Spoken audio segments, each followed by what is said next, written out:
Bonjour à tous, je suis ravie d'être avec vous aujourd'hui pour parler de l'évaluation respiratoire et des principes de prise en charge pour nos petits patients robins. Donc moi je suis Lauriane Coutier, maître de conférence universitaire praticien hospitalier dans le service de pneumologie à Lyon.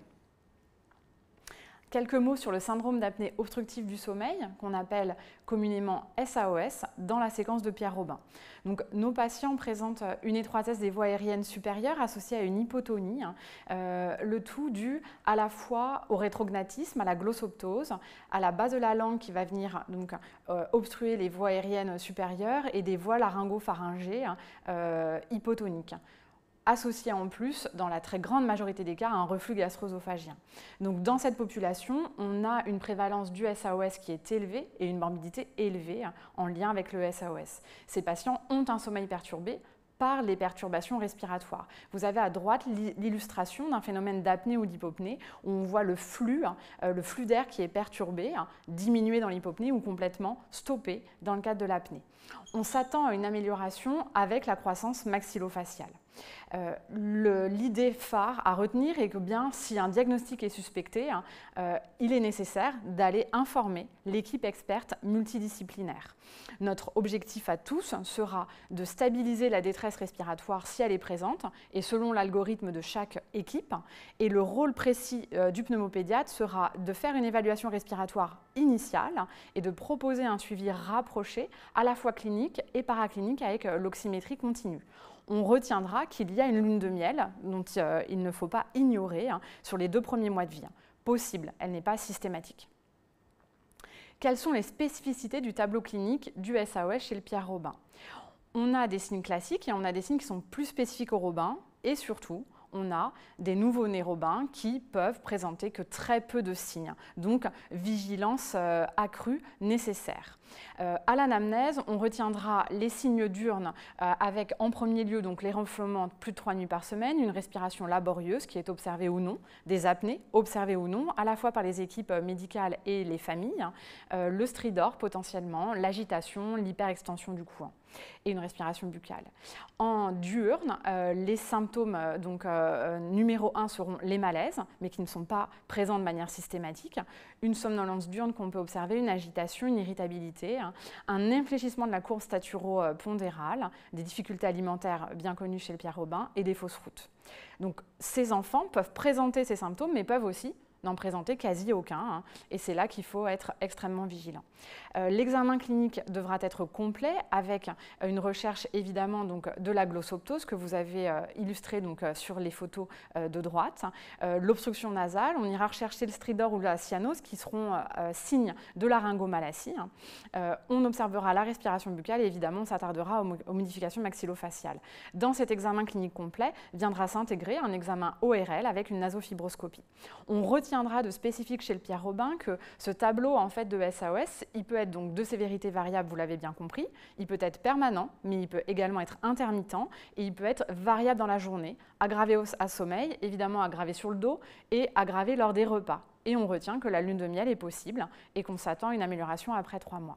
Pourquoi on est si vigilant à ça? Parce qu'il y aura donc des conséquences à la fois sur le sommeil ou à l'éveil, avec un inconfort de l'enfant, voire une détresse majeure. Et si on ne traite pas, les conséquences du SAOS à court, moyen et long terme, c'est bien notre leitmotiv, sont cardiovasculaires, métaboliques et neurodéveloppementales. Donc notre objectif à tous est de diagnostiquer tôt, pour traiter tôt, pour éviter ces complications.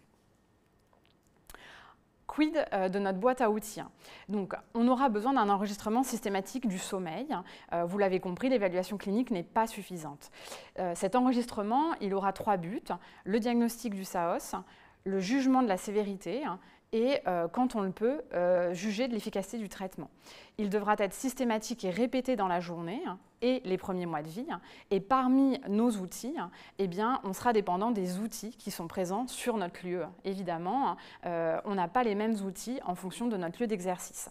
Donc le gold standard, mais qui est absolument difficile d'accès, donc pas possible, c'est pas réalisable partout sur le territoire, c'est la polysomnographie qui évalue à la fois l'éveil, les stades de sommeil et la respiration. On va la faire sur une nuit complète et on pourra la réaliser dans différentes conditions conditions, hein, que ça soit en air ambiant, sur le dos, sur le ventre, en latéral et avec un support respiratoire s'il y a.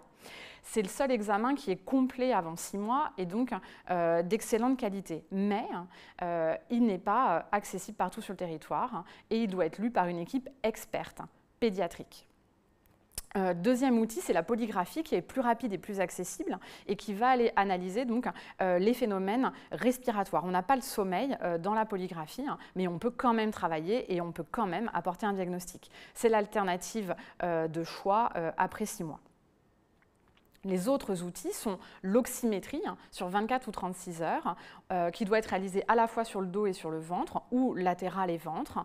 Elle est facile d'accès, elle est extrêmement disponible, mais attention à son interprétation, c'est là que la finesse en fait, de l'équipe qui va expertiser l'examen a toute sa valeur. Elle est informative que si elle est pathologique.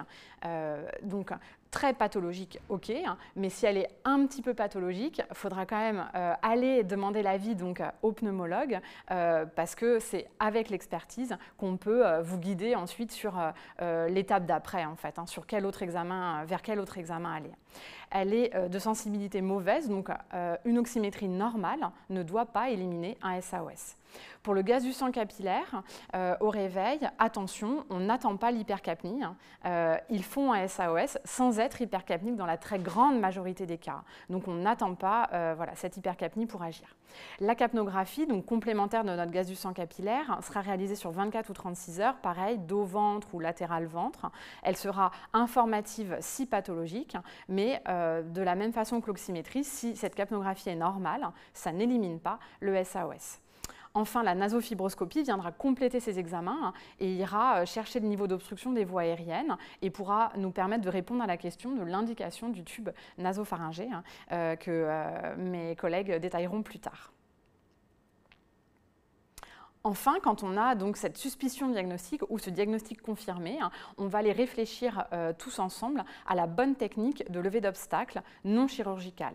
Donc on a un panel de techniques à notre disposition et l'idée est, grâce à une évaluation multidisciplinaire en CRMR ou en CCMR, de prendre la bonne décision en fonction, encore une fois, des moyens de notre hôpital.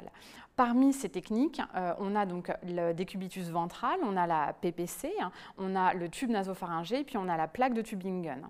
Chaque technique a des avantages et des inconvénients et il faudra choisir la meilleure option pour chaque patient. Ce qui est nécessaire d'avoir en tête, c'est que cette communication est fondamentale donc, entre les équipes, avec les parents évidemment. On peut s'aider des associations et on peut mettre en place la paire aidance pour nous aider également dans cette prise en charge. S'il y a intubation, attention, c'est à discuter avec le CRMR parce que ça veut dire qu'on a une réponse inadéquate des autres moyens et là clairement il faut en discuter en réunion de concertation au niveau national. Et deuxième alerte, si un support respiratoire est encore nécessaire à 6 ou 9 mois, pareil, il faut discuter du dossier en centre de référence. On retient le mot-clé, hein, traiter le plus tôt possible de manière optimale pour éviter les complications du syndrome d'apnée obstructif. Parmi les techniques de levée d'obstacles non chirurgicales, je vous dis un mot sur le décubitus ventral. C'est la technique de première intention partout en France qui travaille sur le phénomène de gravité qui permet la bascule de la langue en antérieur et donc ainsi de libérer l'espace pharyngé et qui va permettre une amélioration clinique assez rapide de notre enfant. Attention, on a une réduction des signes visibles de difficultés respiratoires par cette position ventrale et on a aussi évidemment un risque plus élevé de mort inattendue du nourrisson. Donc cette décision elle est prise encore une fois de manière collégiale. On fait rentrer l'enfant dans des conditions de sécurité maximales sur le ventre et on peut en fonction des équipes utiliser un saturomètre à domicile au sommeil.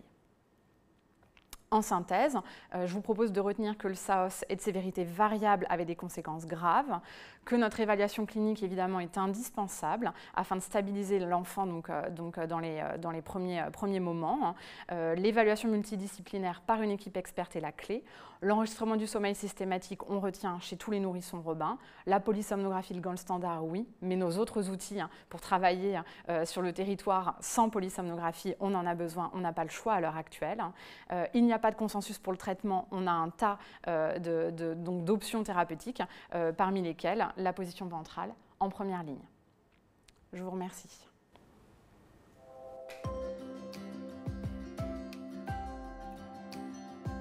J'ai une question sur le décubitus ventral, puisque à Montpellier, on a beaucoup discuté cette problématique avec nos pédiatres qui s'occupent aussi de la mort subite du nourrisson. Et du coup, on a opté plutôt pour un couchage latéralisé. Est-ce qu'il y a des études qui comparent justement la ventilation entre la position latérale, position ventrale? Alors, oui.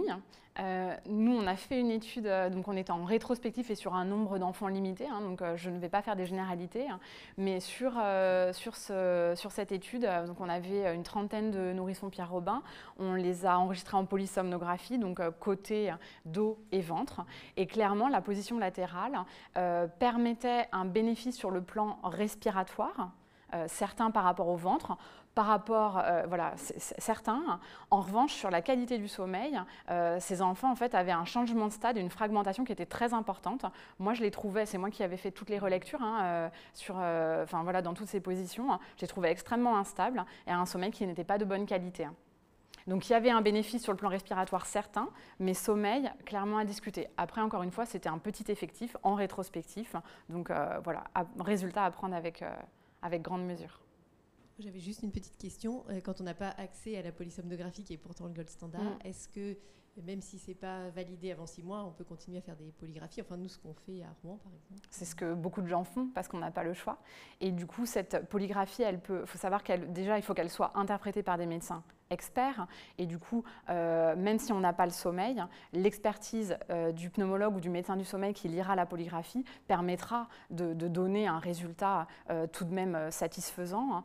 Et ensuite, les équipes travaillent à l'heure actuelle à développer des polygraphies upgradées avec des canaux EEG ou avec l'aide de la vidéo.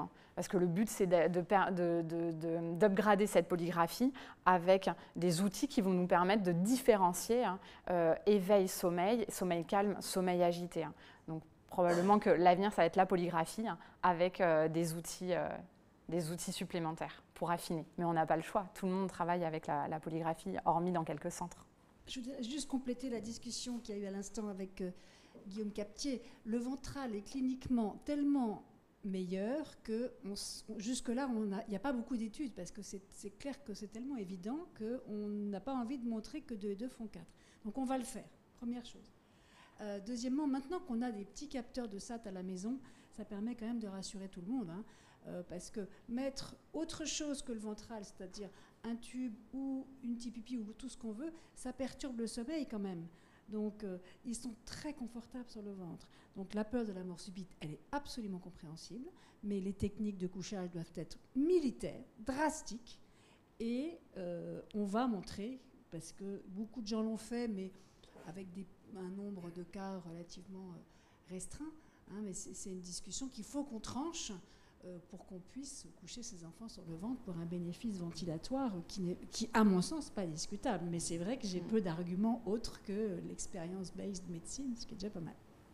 Toujours pour le couchage ventral, alors c'est vrai que c'est toujours compliqué, avec le risque de mort subite qui est quand même décrit. Et donc c'est vrai qu'il y a quand même des équipes qui mettent les scopes à domicile si on fait le couchage ventral, parce qu'encore une fois, on est d'accord que ça les améliore clairement d'être couchés sur le ventre.